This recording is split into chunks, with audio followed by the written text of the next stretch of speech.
ഈ മത്സരം കൂടിയും തോറ്റാൽ കാര്യങ്ങൾ ഏറെക്കുറെ തീരുമാനമാകും. മോഹൻ ബഗാൻ സൂപ്പർ ജയൻസിന് ഉള്ളതും നമുക്ക് ഇല്ലാത്തതും ഇതാണ്. സ്റ്റഹറയുടെ പകരമായി ഇവാൻ വുക്കോവനോവിച്ചിനെ തിരിച്ചു കൊണ്ടുവരണം എന്ന് പറയുന്നവരോട് എനിക്ക് പറയാനുള്ളത്, ആരാധകരുടെ കണ്ണിൽ പൊടിയിടുന്ന ബ്ലാസ്റ്റേഴ്സ് മാനേജ്മെന്റിന്റെ പുതിയ ശ്രമം ആണോ ഇത്? ജനുവരി ട്രാൻസ്ഫർ വിൻഡോയിൽ പുതിയ ഇൻകമിങ്സ് കേരള ബ്ലാസ്റ്റേഴ്സിലോട്ട് ഉണ്ടാകുമോ? Hey everyone, welcome back. Kerala Blasters Mohan ബഗാനെതിരെ വിജയിക്കുമോ എന്ന് ചോദിച്ചു കഴിഞ്ഞാൽ 90% ഇല്ല.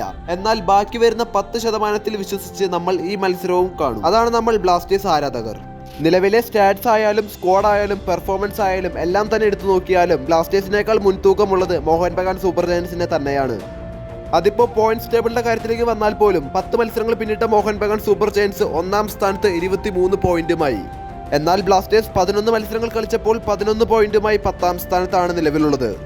മികച്ച ഡിഫൻസ് ഇല്ല എന്നത് ബ്ലാസ്റ്റേഴ്സിന്റെ പോരായ്മയും എന്നാൽ മികച്ച മുന്നേറ്റനിര ഉണ്ട് എന്നത് മോഹൻ ബഗാൻ സൂപ്പർ ജയൻസിന്റെ ശക്തിയുമാണ്. സീസണിന്റെ തുടക്കത്തിൽ മോഹൻ ബഗാൻ കുറച്ച് സ്ട്രഗിൾ ചെയ്തിട്ടുണ്ടായിരുന്നുവെങ്കിലും നിലവിൽ അവർ മികച്ച ഫോമിലാണ്. അതുപോലെ ബ്ലാസ്റ്റേഴ്സിന് ഇല്ലാത്തതും മോഹൻ ബഗാൻ സൂപ്പർ ജയൻസിന് ഉള്ളതുമായ ഒരു കാര്യമാണ് ബെഞ്ച് സ്ട്രെങ്ത്.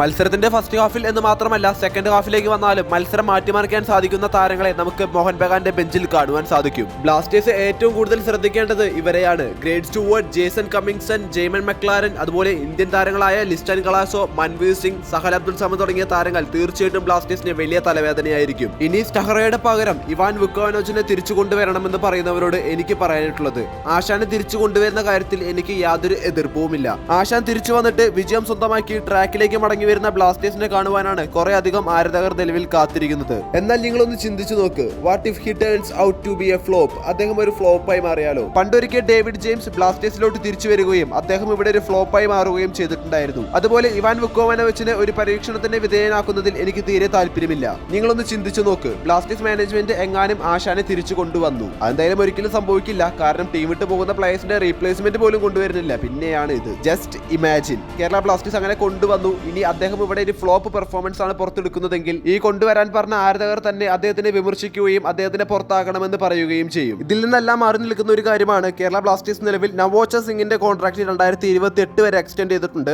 വളരെ അധികം സന്തോഷം, കാരണം ഡിഫൻസിൽ ആകെ കൂടി ബെറ്റർ പെർഫോമൻസ് പുറത്തെടുക്കുന്ന ഒരു ഇന്ത്യൻ താരമാണ് നമ്മുടെ നവോച്ച സിംഗ്. വരാൻ പോകുന്ന ജനുവരി ട്രാൻസ്ഫർ വിൻഡോയിൽ നിന്ന് പഞ്ചാബ് എഫ്സിയുടെ താരങ്ങളായ നിഖിൽ പ്രഭുവിനെയും അഭിഷേക് സിംഗിനെയും ടീമിലേക്ക് എത്തിക്കാൻ കേരള ബ്ലാസ്റ്റേഴ്സിന് ഇൻട്രസ്റ്റ് ഉണ്ട് എന്ന റിപ്പോർട്ടെല്ലാം പുറത്തു വരുന്നുണ്ട്. ഇതിനെപ്പറ്റി കൂടുതലൊന്നും ഞാൻ പറയുന്നില്ല, കാരണം നമ്മുടെ മാനേജ്മെന്റ് ആണ്, ചിലപ്പോൾ സൈൻ ചെയ്യും, ചിലപ്പോൾ സൈൻ ചെയ്യില്ല. അതുപോലെ അടുത്ത സീസണിൽ കോമി പെപ്ര ബ്ലാസ്റ്റേഴ്സിൽ കാണില്ല എന്നുള്ള റിപ്പോർട്ടുകളാണ് നിലവിൽ പുറത്തു വരുന്നത്. ബ്ലാസ്റ്റേഴ്സ് മാനേജ്മെന്റിന് അദ്ദേഹത്തിന്റെ കോൺട്രാക്ട് എക്സ്റ്റെൻഡ് ചെയ്യുവാൻ താല്പര്യമില്ല എന്നാണ് അറിയാൻ സാധിച്ചത്. അല്ലെങ്കിലും നല്ല കാര്യങ്ങൾ ചെയ്യാനായിട്ട് ബ്ലാസ്റ്റേഴ്സ് മാനേജ്മെന്റിന് തീരെ താല്പര്യമില്ല. Kerala Blasters versus Mohun Bagan super giants.